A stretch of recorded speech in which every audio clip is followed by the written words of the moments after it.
Muy buenas noches, son las 8 en punto en Colombia. Bienvenidos a Sala de Prensa aquí en Noticias Caracol Ahora, inmediatamente después de la edición central de Noticias Caracol. Don Germán, buenas noches. Buenas noches, Juan Roberto, y le invito a que veamos imágenes en vivo. Acabamos de verlas cerrando el noticiero, pero quiero que repasemos cómo están las concentraciones hoy en diferentes ciudades. Vemos la ciudad de Neiva, la ciudad de Medellín, a esta hora la ciudad de Cali, que en realidad pues, no se ve que hubiera una gran concentración, y el Parque de los Hippies, la séptima con 60 en oriente de Bogotá, Juan Roberto. Sí, señor, hay que recordar que en la capital del país hay en este momento varios puntos complejos en materia de movilidad por cuenta de manifestaciones. Está este que es el Parque de los Hippies, que esto es en la séptima con 60. Están desviando el tránsito, como ustedes ven, hacia la 13 y hacia la Caracas. La pesadilla también del tráfico se vive en la carrera 30 con calle 80. Y también se vive cerca a la Universidad Javeriana, donde se rinden los homenajes a este joven Dylan Cruz, fallecido en las últimas horas. Lo de Neiva, que ustedes ven que es una vigilia, Germán y televidentes de Sala de Prensa, pues tiene que ver con un homenaje también a los policías y civiles heridos en los graves disturbios que se presentaron hoy a la altura de la vía entre la capital del Huila, que comunica con la ciudad de Bogotá. Estas son imágenes en vivo de ese homenaje, de esa vigilia que se realiza allí en la ciudad de Neiva. Recordemos que un policía, Germán, resultó gravemente herido por la explosión de una papa bomba en esos enfrentamientos. Sí, señor, recordemos esas imágenes, precisamente son imágenes bien fuertes también. Se realizaba en la Universidad Surcolombiana una manifestación, un encuentro, pero miren, salieron algunos encapuchados, se enfrentaron a la policía y un policía resultó gravemente herido porque fue alcanzado por una papa bomba. Esto pues, de nuevo, como usted decía ayer, víctimas somos todos cuando se presentan estos hechos de violencia. No hablamos de las manifestaciones pacíficas, pero cuando se presenta esta violencia, no importa de qué lado esté, sea un joven como Dylan, sea un policía como el de hoy herido, aquí los que somos víctimas somos los colombianos de esta violencia. Este es el gran mensaje, Germán, todos somos colombianos. Tanto los civiles, los estudiantes, los jóvenes como Dylan que usted menciona, este joven patrullero que está gravemente herido junto a otros compañeros en este bloqueo de esta vía y en estas dificultades. El comandante de la policía en esa región se refirió por supuesto a este tema. Rechazamos esta actitud, rechazamos lo sucedido hoy con nuestro patrullero, rechazamos porque para nadie es bueno que se presenten este tipo de situaciones donde se atenta contra la vida. Esto por el lado de los policías, pero veamos ahora los homenajes que se le rindieron a Dylan Cruz, Juan Roberto, hoy en varios puntos de Bogotá también. El joven que murió pues anoche a las 10 de la noche se informó su muerte tras ser alcanzado por un objeto disparado el pasado sábado por un hombre del ESMAD. Mire, ha sido un desfile de miles de personas que han estado frente al Hospital San Ignacio, donde falleció, frente al lugar donde cayó el sábado pasado, y todo en una gran comunión pacífica, en un momento de reflexión que han tenido los colombianos, sobre todo jóvenes, Germán, que llegan a pedir no más violencia y sobre todo a decir que jóvenes como Dylan, esas vidas no se pueden desperdiciar, la de Dylan, la del patrullero herido, la de ninguno. Todos son víctimas, Germán. Sí, señor, esos jóvenes deben estar estudiando, deben estar siendo productivos. Pero bueno, miren el mensaje que envió su hermana Denise esta tarde. El mejor homenaje que le podemos hacer a Dylan es que no haya más disturbios ni violencia. Gente linda de Colombia y del mundo entero, no más violencia. El diálogo y el amor siempre, siempre serán nuestras mejores armas. El diálogo y el amor, Germán. Y esas son las armas que deberíamos empuñar, dialogar para salir de esta situación. Juan Roberto, presentemos a nuestros invitados hoy. Claro que sí. Está a las 8:04 de la noche. Nos acompañan en vivo, vía telefónica hasta ahora, Armando Borrero, él es sociólogo y analista político, y María Margarita Zuleta. Ella es la directora de la Escuela de Gobierno Alberto Lleras Camargo de la Universidad de los Andes, conocida como la PACA. PACA, buenas noches. Gracias por estar con nosotros. ¿Cómo entender la actual situación? ¿Por qué llegamos a este punto? Buenas noches. Buenas noches, Juan Roberto. Buenas noches, Germán. Y buenas noches, Armando. Y toda la audiencia, naturalmente. Yo creo que este país cambió y de alguna manera no nos hemos dado cuenta o no nos hemos dado cuenta con la velocidad con la que el país cambió. Y digo no nos hemos dado cuenta casi todos los que tenemos mi edad, pero creo que adicionalmente los gobernantes, y por gobernantes me refiero no solamente al presidente, los alcaldes, los gobernadores, sino también los congresistas, en términos generales, quienes asumen funciones públicas.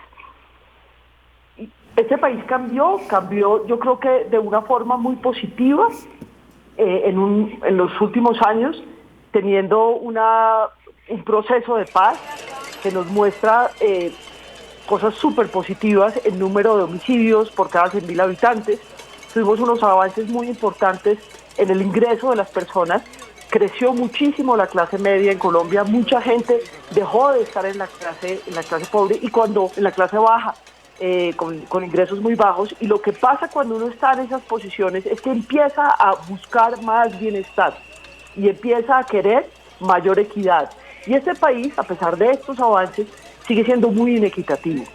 Y yo creo que el paro tiene una serie de puntos que la gente puede estar de acuerdo o en desacuerdo, pero hay unos puntos que sí son claves, que es la agenda del proceso de paz, que es necesario porque es necesario con o sin el proceso, como se dijo 1000 veces, la agenda de corrupción y superar los problemas de equidad en Colombia. Paca, yo creo que el gobierno... Deme un segundo porque ya vamos a hablar de esos puntos, pero quiero preguntarle al doctor Borrero también, ¿cómo ve usted lo que está ocurriendo hoy? Ya 6 días de paro, mañana de nuevo una convocatoria de paro nacional. ¿Cómo lee usted esta situación, doctor Borrero? Sí, hay un represamiento muy grande de temas gordos en este país que no se han resuelto en las últimas décadas. Por otra parte, el manejo puntual de esta crisis ha sido un manejo muy malo por parte del gobierno. Yo creo que el diálogo que este país necesita es un diálogo político, esencialmente político. Y con eso no quiero decir repartija de puestos ni cosas por el estilo, sino abordar el problema de la agenda del Estado colombiano. ¿Cuáles van a ser los objetivos del futuro? ¿Cuáles son los problemas que hay que afrontar? ¿Y qué papel va a jugar el Estado en la dirección de la economía y de la sociedad colombiana? Pues precisamente vamos a repasar con ustedes dos también lo que ocurrió hoy en la Casa de Nariño, en donde pues se reunió el Comité del Paro con el presidente Duque, él lo citó desde anoche, y allí les propuso que en la mesa se sienten otros sectores políticos y económicos, pero los organizadores de la protesta advirtieron que quieren un diálogo exclusivo. Esto dijo Diógenes Orjuela, el presidente de la CGT. Los temas generales, el paquetazo general del gobierno. La segunda parte, lo que tiene que ver con el tema de los acuerdos de paz y la vida y la paz, que estamos planteando que defendamos la paz sea un actor supremamente importante en esa interlocución. Sí, pero hablan de interlocución, Germán, María Margarita, doctor Armando y televidentes, para, dicen ellos, los de las centrales obreras, que sea solamente con ellos. El gobierno dice que lo cierto es que hay un documento, ellos plantean también una serie de consideraciones. La vicepresidenta Marta Lucía Ramírez habló de este tema, pero hay que decir algo importante. Los señores de las centrales obreras dejaron el documento y no hablaron mucho, se fueron. Aunque eso pasó, la vicepresidenta se mostró optimista con el resultado del encuentro. Realmente hay muchísimos puntos en donde tenemos coincidencias en relación con cualquier reforma laboral, cualquier reforma pensional se va a discutir en la mesa de concertación laboral. Claro, y en esa mesa de concertación sí están los gremios, pero los sindicatos, el enredo es que los sindicatos no quieren que estén en la mesa de la conversación nacional. Mire lo que dice Jorge Bedoya, el presidente de la SACMEN, Roberto. Colombia no es un país que tenga ciudadanos de primera ni ciudadanos de segunda, todos somos iguales y por eso nosotros no compartimos que ellos busquen tener un diálogo exclusivo.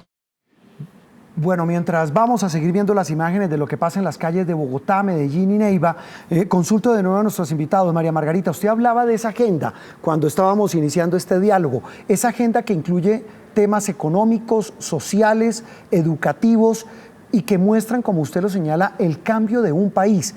¿Esa agenda que presentaron y la que plantea el gobierno es la correcta? Yo creo que la agenda que plantea el grupo que organizó el paro, pues es su agenda. Y aquí yo creo que vale la pena hacer una reflexión. Los símbolos son importantes. El grupo que convocó el paro es un grupo al que hay que darle una importancia.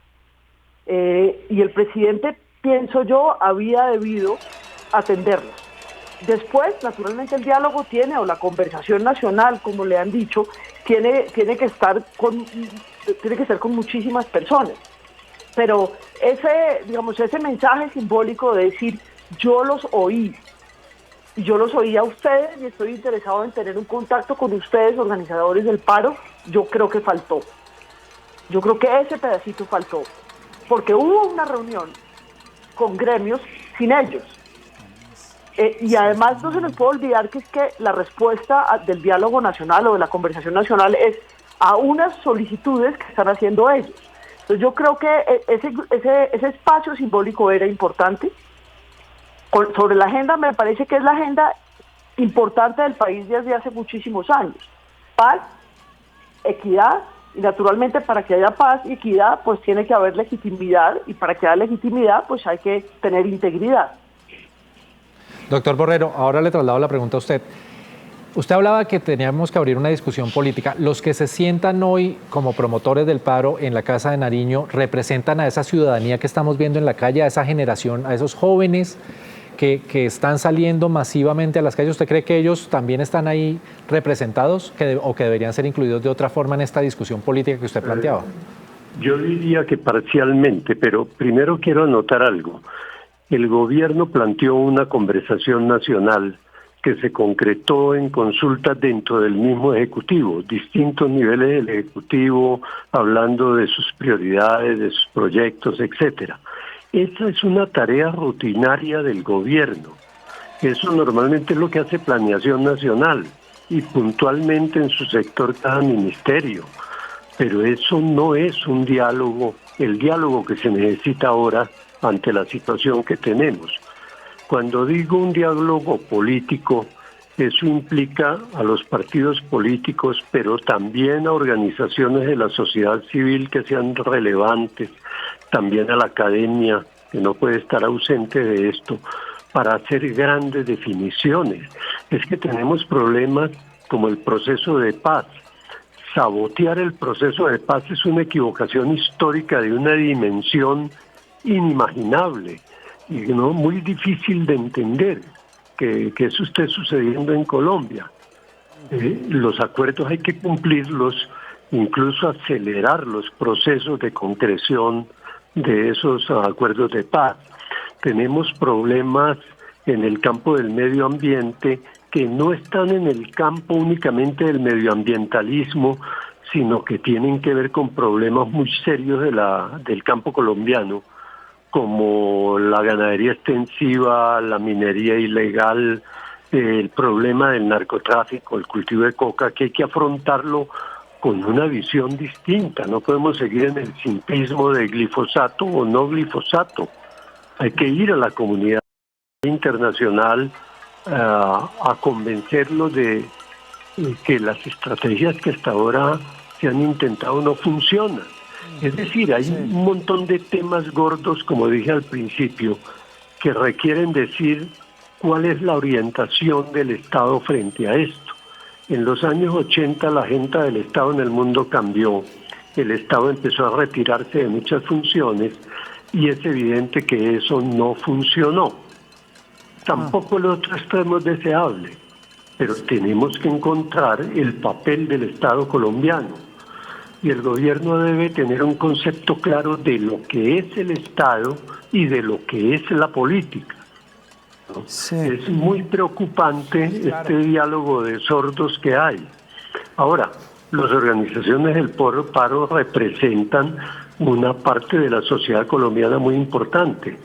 Faltan otros actores, ¿no? Y no podemos hacer una agenda urbana para la Colombia moderna y olvidar el problema del manejo del territorio en todo su conjunto. Lo social y el manejo medioambiental, por ejemplo. Sí. Doctor Borrero, muchas gracias por habernos acompañado y este va a ser un diálogo que vamos a tener permanentemente. Muy amable por estar en Sala de Prensa de Noticias Caracol. Muchas gracias a ustedes. Suerte con su tarea. Muchas gracias. Sí, señora, ahí seguimos. María Margarita, una pregunta final porque sé que se tiene que ir. Así como estamos hablando de los sindicatos, de la gente que falta por representar a esta juventud, como la mencionaba Germán, que está en las calles, ¿qué pasa con la gente que está viendo atónita estas imágenes en la televisión y dice, mire, me toca caminar 4 horas para llegar a mi casa o llegar a mi trabajo? Es decir, es una sociedad y un país que cambió, pero también un país que está atónito frente a lo que está pasando. Yo creo que eso ha sido muy importante. El rechazo a los disturbios, el rechazo a la violencia, el mostrar no solamente la desgracia de Dylan y Faustino, los 2 civiles que desafortunadamente murieron como consecuencia de estos disturbios y de esta violencia, sino también mostrar el sufrimiento de los policías y los miembros del ESMAD que han sufrido también violencia. Yo creo que la diferencia es que ellos están entrenados para responder y los civiles no. Yo creo que eso también tenemos que tenerlo presente. El punto es que aquí hay una cantidad de personas con diferentes visiones y lo que yo creo que es significativo es la posibilidad de abrir esa conversación nacional, donde hay una conversación de muchas vías, porque lo que dicen los estudiantes no es la voz de todos los estudiantes de Colombia. Lo que dicen las uniones, las centrales obreras no es lo que dicen todas, pero hay que hacer el esfuerzo para que esa conversación tenga las suficientes vías, con un peligro que hay que tratar de evitar al máximo, que es el oportunismo político y el oportunismo criminal. ¿A qué me refiero como oportunismo criminal? A la persona que se roba las bicicletas en Suba. Y el oportunismo político a quien trata de buscar réditos políticos de una organización que ha dicho claramente que no tiene tinte político. Es decir, quienes hacen parte, quienes han hecho esta convocatoria han dicho claramente que no tienen tinte político. Lo que sí es importante que ellos entiendan es que esa conversación no es solamente con el gobierno, esa conversación también es con quienes no están de acuerdo con ellos. Y aquí el país en general, nuestra sociedad, debe hacer un esfuerzo grandísimo para mirar que tenemos una gama de grises gigantesco, que el mundo no es blanco y negro, que tenemos que discutir y aprender a discutir con hechos y tratando de no tergiversar y de no mentir sobre hechos que son ciertos y entender que en el disenso tenemos que respetar lo que dice el otro y en algún momento alguien tiene que tomar una decisión y esas personas que toman las decisiones es a quienes hemos elegido y tenemos que respetar eso porque tenemos que respetar la democracia.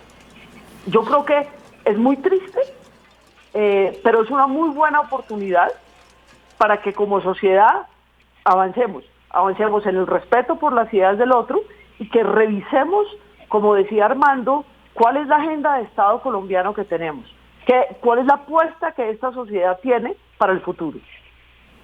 Pues María Margarita, muchas gracias por sus impresiones, nos aportan y sobre todo les aportan a nuestros televidentes que nos siguen a esta hora a través de Noticias Caracol Ahora. Muchas gracias por estar con nosotros en Sala de Prensa. Muchas gracias, Juan Roberto, muchas gracias, Germán. La Paca Zuleta, una mujer que trabajó en el gobierno anterior, estuvo en la entidad Colombia Compra Eficiente, es una académica, es politóloga, y pues ella y Armando Borrero, Germán, mientras vemos estas imágenes en vivo de lo que pasa en varias ciudades del país, pues nos pone a reflexionar. Todos hablan de abrir, o los dos hablan de abrir la discusión nacional. Sí, y la PACA tocó un tema bien importante, Juan Roberto. Por ejemplo, en el tema de los estudiantes, las peticiones de los estudiantes incluso son diferentes, porque hay estudiantes que no logran, por ejemplo, llegar a la universidad, no tienen cómo. Hay estudiantes que llegan a la universidad pero salen y no tienen empleo. O sea, hay una cantidad de gente ahí y de peticiones que son transversales además por diferentes temas, por el tema de educación, por el tema de empleo, por el tema laboral. Bueno, hay muchas cosas ahí. Se juntan todos los descontentos, Germán, y eso también es lícito. Eso lo han dicho todos los que analizan, los que hemos hablado, porque es que estamos hablando de un país distinto, una clase media que más informada, más calificada y, repito, también una gran cantidad, una buena porción de los colombianos con muchas necesidades. Está el otro país, la otra porción, Germán, ya para cerrar esta reflexión, que dice: queremos trabajar, queremos seguir nuestra vida normal. Y eso también es lícito. Y también es válido, claro que sí. Veamos otro de los puntos de discordia entre manifestantes y gobierno, Juan Roberto, es el tema del ESMAD. Por lo ocurrido con Dylan y por lo ocurrido en estos últimos días. Pues los promotores del paro han pedido que sea uno de los puntos de discusión en la mesa con el gobierno. Así lo advirtió Jennifer Pedraza, una de las líderes estudiantiles, y también miren la respuesta de la vicepresidenta Marta Lucía Ramírez. Creo que no había un peor día en el gobierno del presidente Iván Duque como hoy, después de que asesinaron a Dylan, uno de nuestros compañeros que estuvo en las movilizaciones. Esta conversación la tenemos que tener dentro de la institucionalidad. Necesitamos que la fuerza pública colombiana, que tiene un mensaje clarísimo de parte del presidente, respeto siempre a los derechos humanos, pero también protección a la ciudadanía. Y ahora abrimos la discusión desde esta mañana, Juan Roberto, en la urna virtual sobre el tema. Preguntamos a la gente si creía que el futuro del ESMAD debía ser uno de los temas de la conversación nacional entre gobierno y sectores sociales. Los resultados no pueden estar más divididos. Por el no, que no se incluya en la conversación, el 50.64%, por el sí el 49.36%. Y los votos, la participación hoy son históricos, 167.641 hasta este momento. Nunca habíamos obtenido un resultado así en la urna virtual. Esto, Germán, hay que decirlo, además, mire, sigue subiendo porque es una votación en vivo. La gente puede seguir participando a esta hora. Esta es la discusión nacional que queremos plantear, como muchas más que se plantean aquí en Noticias Caracol. Y en medio de este panorama, pues viene, digamos, la parte política. El presidente Duque anunció, después de su reunión con las centrales y después de otras reuniones que tuvo con los gremios, cambios al proyecto de reforma tributaria que iba a empezar a ser discutido hoy en el Congreso de la República. Sí, claro, y que ha sido uno de los motivos de discusión con los promotores del paro. El mandatario dio algunos detalles, escuchen algunos de esos detalles para que ahorita hablemos de eso. Primero, la devolución del IVA para las familias más vulnerables de Colombia, para el 20% de la población, donde está realmente la población más pobre de nuestro país. Segundo, la reducción en el aporte a la salud por parte de los pensionados más vulnerables, que están en el orden de un salario mínimo de pensión y que es el 50% de los pensionados, del 12 al 4% de manera gradual. Tercero, los incentivos que estamos dando para la generación de primer empleo juvenil entre 18 y 28 años de edad. Y cuarto, los 3 días sin IVA. Juan Roberto, me estaba diciendo que había que anotar algo aquí. No, es que yo sí creo que hay que anotar algunas cosas antes de cambiar de tema, antes de terminar. Lo primero, estos anuncios de cambio al proyecto que plantea el gobierno van a satisfacer las peticiones de los promotores del paro. Segundo, ¿qué va a pasar en el Congreso? Anoche, el presidente del Congreso, Lidio García, propuso archivar o aplazar la discusión de ese proyecto. Dice, no es momento de hablar de una reforma tributaria. Antes de que se conocieran estos cambios. Claro, antes de que conocieran los cambios. Y tercero, una cosa muy importante, ¿qué piensa el partido de gobierno en todo esto? ¿Qué piensa el Centro Democrático? El partido que se supone debe apoyar las iniciativas de cambio en todos los proyectos del gobierno del presidente Duque. Y que hoy no está tan claro ese apoyo del Centro Democrático al presidente, que es una, digamos que, de sus debilidades en este momento, porque está negociando con la oposición, con los promotores del paro, y el Centro Democrático, como lo veíamos incluso ayer, también se ha convertido en algo de oposición para el presidente. Una fisura, tal vez para terminar el tema, Germán y televidentes. Fernando Londoño Hoyos tiene un programa de radio, fue ministro, es uno de los llamados uribistas pura sangre, de los hombres más reconocidos del Centro Democrático. Hoy dijo en su programa de radio, ojo, del partido de gobierno, del uribismo, dice, el presidente Duque se debería tomar una licencia. Ernesto Macías le respondió comparando a Fernando Londoño con Gustavo Petro. En esas está el partido que se supone debe rodear en todo momento, pero en este más que nunca, al presidente de la República. En un momento de crisis como este deberían estar ahí. Cambiamos de tema, Juan Roberto, porque hay un tema también grave y que no involucra a Colombia, no involucra al paro, involucra al planeta, en el que estamos todos, en el que vivimos. La Organización de las Naciones Unidas volvió a encender las alarmas por el calentamiento global. Sí, desde esta mañana. Mire, los últimos 4 años, dice la ONU, fueron los más cálidos de la historia y eso se está multiplicando, por supuesto, y multiplica las catástrofes causadas por la naturaleza. Sí, una de las cifras y datos que entrega la ONU es que incluso si se cumplieran todas las metas que tenemos en este momento de reducción de gases, que no se están cumpliendo y que tienen aprobadas los países, la temperatura se incrementará al menos 3.2 grados a finales de siglo. Eso tiene unas consecuencias enormes. Pero nefastas. Esto lo advirtieron 2 de las voceras de esa organización. La ciencia es clara. El mundo enfrenta una emergencia climática, es una crisis existencial y representa un gran desafío al que se enfrentan las futuras generaciones. Si hubiéramos actuado en el 2010, habríamos tenido que reducir nuestras emisiones en un 3.3% al año. Ahora, debido a la dilación climática que tuvimos esencialmente durante estos 10 años, necesitamos una reducción del 7,6% cada año. Esto no da espera cada año y esto, cada uno, o sea, a veces dice uno, y lo discutimos creo que ayer en un desayuno usted y yo, uno dice, pero es que ¿qué puedo aportar yo? No, uno puede aportar desde lo más sencillo, desde el tema de caminar de pronto un día en vez de sacar el carro, el tema de reciclaje, bueno, el tema de no dejar prendidas las luces, el tema de apagar luces navideñas cuando no las esté usando, bueno. Cerrar la llave del agua, sí, pasa por mil cosas, y obviamente los gobiernos, las administraciones del mundo también tienen que tomar medidas mucho más grandes para hacer control de emisiones de vehículos y todo este tipo de cosas, pero es una cosa que nos afecta a todos. Nos vamos. Sí, señor. Terminamos por hoy, 8:26 minutos. Nos vemos mañana, Dios mediante, en la primera emisión de Noticias Caracol. Acompáñenos en todas nuestras plataformas. Participen en esta conversación nacional. Los estamos acompañando. Feliz noche para todos.